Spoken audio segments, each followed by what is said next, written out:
And so we return to Osorezan Le Voile, the story of Yo, Anna, and the Nekomata Matamune, the split-tailed ghost cat, who has a interesting history with none other than Hao. And it is during this flashback, which unfortunately was never adapted into the 2001 anime, but was adapted into a series of drama CDs where you heard the voices of the 2001 cast, and if you were like me, you could actually match it up with a lot of the events in the manga.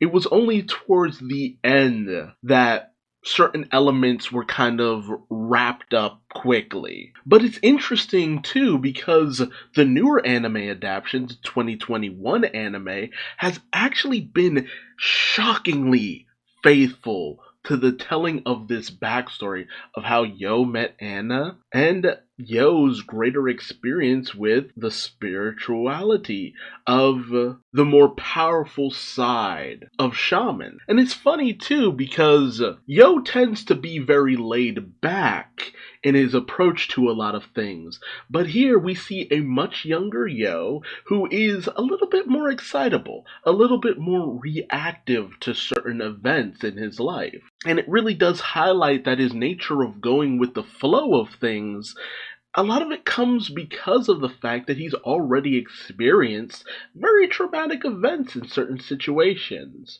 But let's proceed forward as we continue on with this story. In Volume 19 of Shaman King, Chapter 166, Mount Osorezan Le Voile, Part 4, and Episode 31 of the 2001 anime, Mount Osore Le Voile Part 2, as we look to see just how faithful the newer anime continues to choose to be. And so we get Yo's thoughts on what Matamune said about demons. I continue to think that the anime's redesign of this Oni is a lot more menacing than the way it looked in the anime.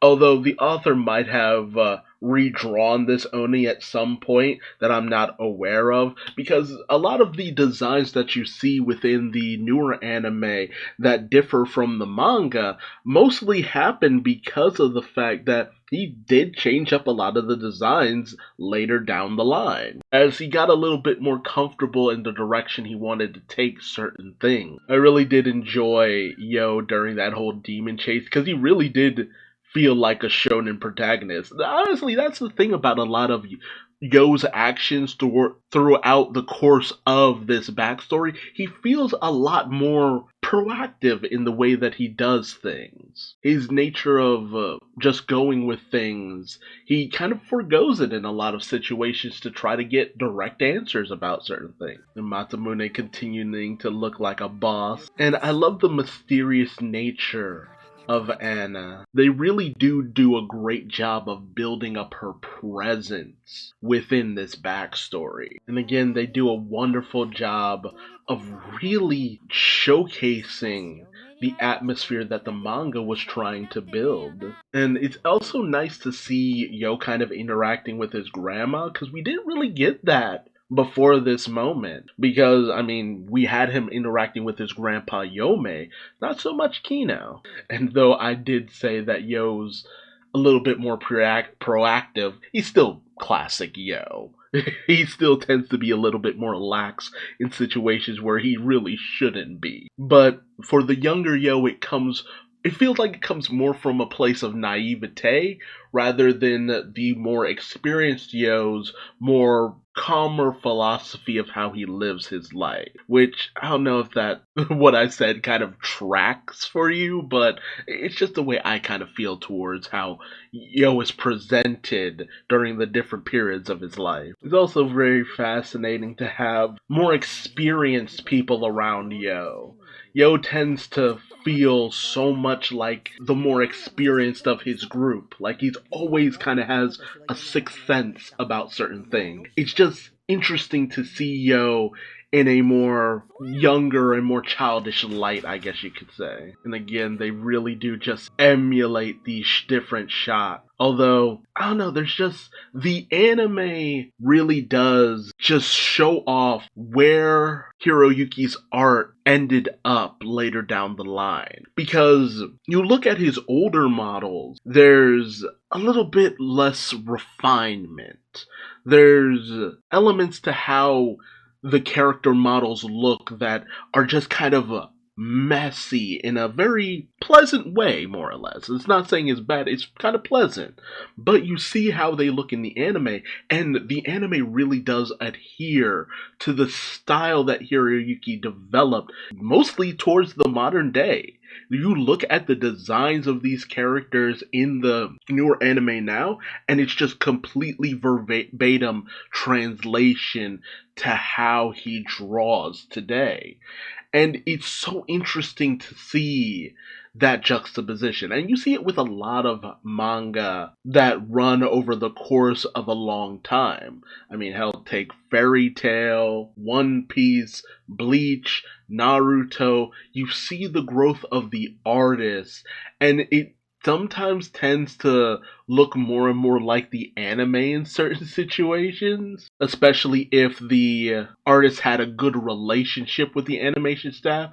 Or it's even more fun when you have an anime that starts long after the manga had come out, several years after it had ended, where they're using the more updated designs, sticking to a solid character model, and using that for the earlier appearances of these characters.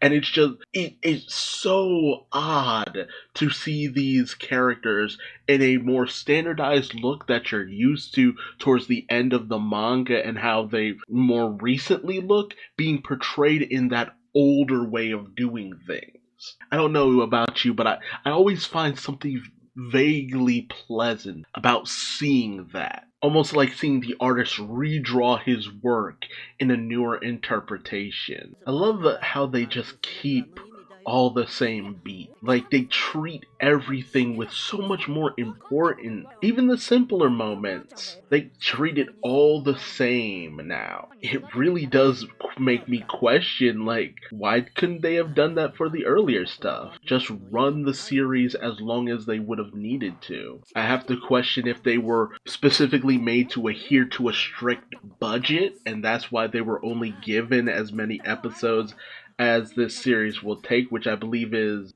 52 or something. Which is kind of the bit of leeway a lot of series that aren't really supposed to be too long running, but just long enough. Although I find it ironic that the original anime had 64 episodes to tell its story, and this one was given even less time, which is even more fascinating when you realize that the original anime only was able to adapt like 1/3 of the manga. So that really does help you kind of realize that the way they chose to tell things, if they were under strict stipulations, it does kind of paint them in a more sympathetic light in the way that they chose to tell the story. It's also interesting through this backstory where a lot of the situations that showed Yo just kind of quickly having this interesting bit of knowledge as to how he needed to apply his Furyoku and grow and develop. Whereas before it was kind of portrayed like he was just learning on the fly, a lot of the events of this flashback helped to kind of paint it that, it was a lot of the events here that helped him get a general understanding of what he needed to do. Something interesting that the anime chooses to forgo, but not without reason, is this weird presence of this Oni up at the holy ground of Mount Osore. And it isn't that the demon's presence isn't noteworthy, it's just that the way that the demon appears later down the line, it kind of makes you question why it's being displayed up on the mountain, whereas its later appearance just has a kind of materializing out just right out of thin air. I don't know if there's a greater explanation for that, or if it was just Hiroyuki wanting to just have this interesting visual of the approaching, the coming of the Oni. It's interesting too because a lot of the things that the newer anime does kind of cut out is stuff that kind of just bookends each chapter as we enter into chapter 167, Mount Osore Le Voile Part 5. Honestly, it's also funny because I feel like this is the most we've really just been inside Yo's head and seen his thought processes. Also, these friggin' top battler kids who are completely superfluous to the plot, but are kind of presented almost as though they're like this backdoor pilot that Hiroyuki was trying to create, which I don't know if he was trying to make a parody of Beyblades, which I believe was pretty popular around this time, or it was just him having a bit of a laugh. Because as far as I know, he wasn't involved with Beyblades, so I have no idea why he chose to just have these kids just kind of hanging around. He even created bios and ages for all of them. Even the kind of fierce top battling competition that they had going on.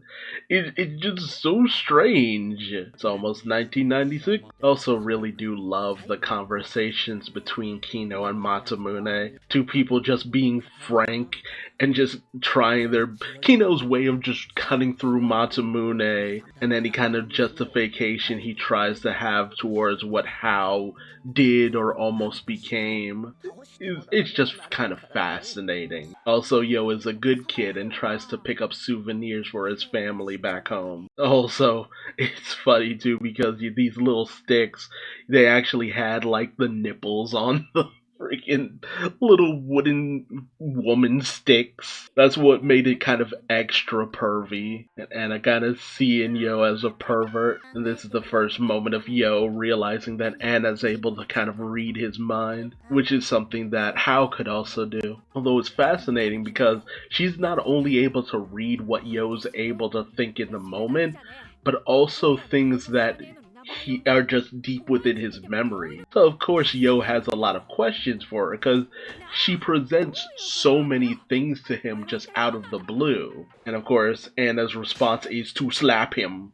Just slap. The legendary slap. But even Yo kind of being a little rough with her, she sees it as him just trying to get to know her to some degree, but even that, she feels cautious towards that. And it's interesting too that even Anna recognizes that Tamao was basically supposed to be Yo's fiancé. It's just that Anna had the power to really just help Yo along. I love the kind of mysterious portrayal that Anna has always kind of had. And then the wisps start to appear, and that's when you have the formation of this demon, which is far less detailed in the newer anime than in the manga, oddly enough. And it's interesting too because I have looked at I took a moment to look back on some of the designs Hiroyuki did, the redesigns I guess you could say, for some of these Onis. And the way he portrays them later, it's interesting just how drastically different he decided to make them later down the line. Some things in some of his depictions of things are a lot less detailed in certain situations and a lot more detailed in others. And when it comes to the Oni, it feels like in some cases he simplified them a little bit. Now, for the manga, we enter into chapter 131, Mount Osore Le Voile Part 6. And then the Oni goes after Yo, and Anna's just ends up kind of lost within her despair that her power just constantly manifests these demons, that any slightly negative emotion that she has manifests them. And it's probably been manifested from other situations too. Also, this captain looking kind of character who runs the store. Don't put him in the hat though. Interestingly enough, it's obvious he was a former kind of ship's captain or something, maybe ex-military. And then Yo's realization that, these demons are corporal, almost like Masamune, despite the fact that ghosts shouldn't be able to just interact with physical stuff. The interesting thing about the way they depict Yo's jacket during the course of all of this, in the manga, it just seems to kind of grow over time. It just gets longer and longer with each kind of subsequent page. But in the anime, they were just like, yeah, we're just gonna make it like this long and keep it at that.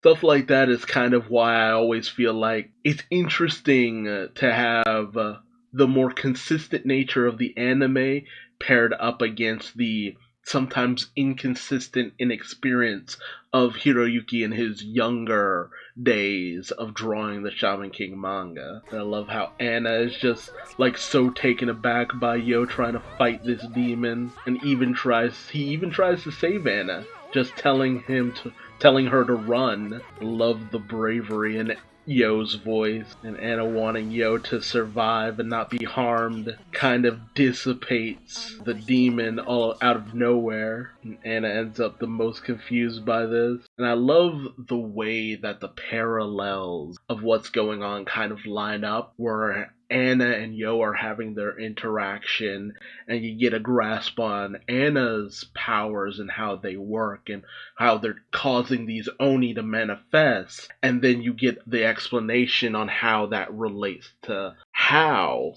the person How, and why that's so significant to Matamune's presence here. Like, both Yo and Masamune have distinct reasons for being present here, and it kind of goes beyond just Yo needs a fiance, and the depiction of Hao's defeat all those years ago. And then just seamlessly we enter into chapter 169. Nice. Like, the anime just really brought its A game with the way that it just has each chapter flow into one another.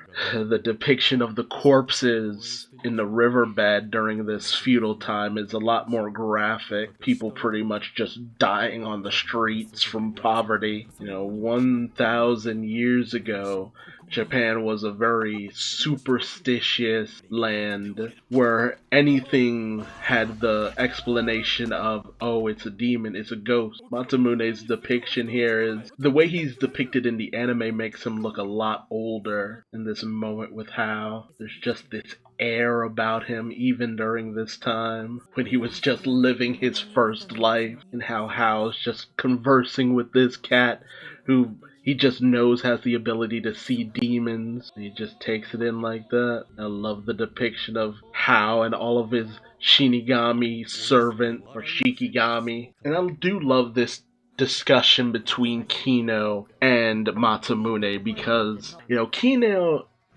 Kino's view on Hao comes from the fact that she just sees him as this monster who did these terrible things. But Masamune, he knew Hao. He was close to Hao, and he helped to defeat Hao. He doesn't justify any of what Hao did, but he does offer up an explanation for why it happened. Kino writes it off more that Hao was just a monster, but Masamune sees what happened to Hao as more of a tragedy, that his great power just kept leading him down darker and darker paths, that dark energies constantly were entering into him because of his power, because of his abilities, and because of the time that he grew up in. How the worst of humanity was on display. You think the time of Amidamaru was bad. The time of Hao and Masamune was even worse.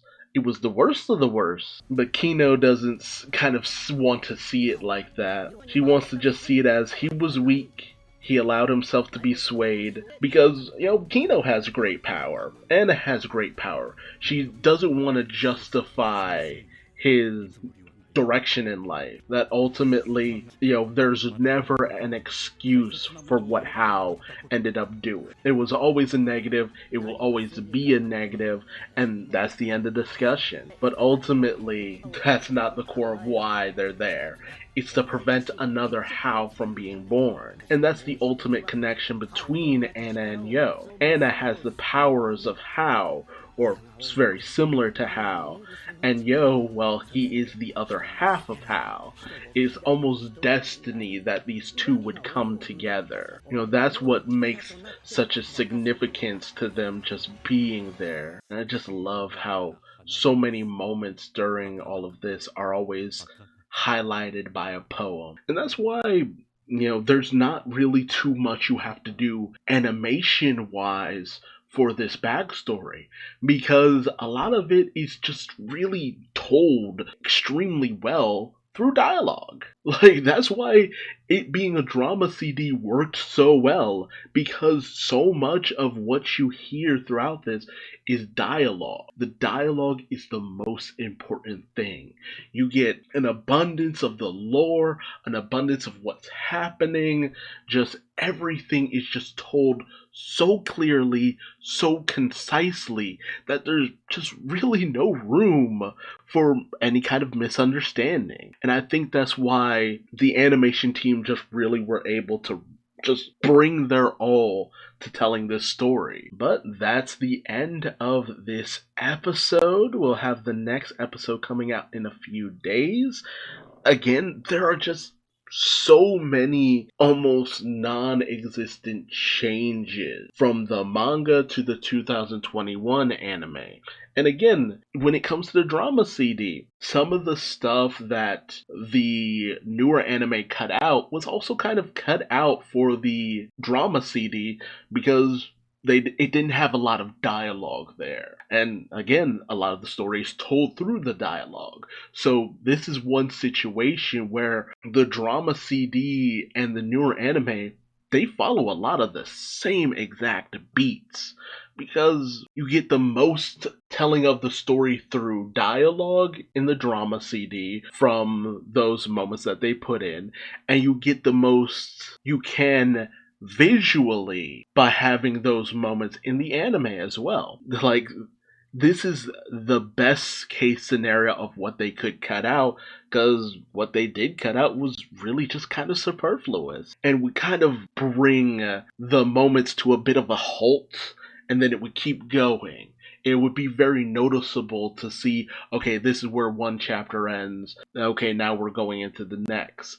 Everything just flows so beautifully throughout the course of these anime episodes. And again, animation team is just knocking it out of the park. They just knew that this was an extremely relevant storyline, and they've done their best not to mess it up. But I have to question, are you interested where the story is going? The backstory of how he relates to Anna, and how Yo was slowly able to bring Anna out of the depths of her own personal despair. And do you feel as though the new anime is really telling this story faithfully, or do you feel as though there are certain key moments that they're just missing out? And what are those moments? Again, like I said, the formation of the Oni in this episode, to have him up on Mount Osore, and only to just suddenly form around Anna, it's just it feels kind of superfluous, even if there was a justification for it later,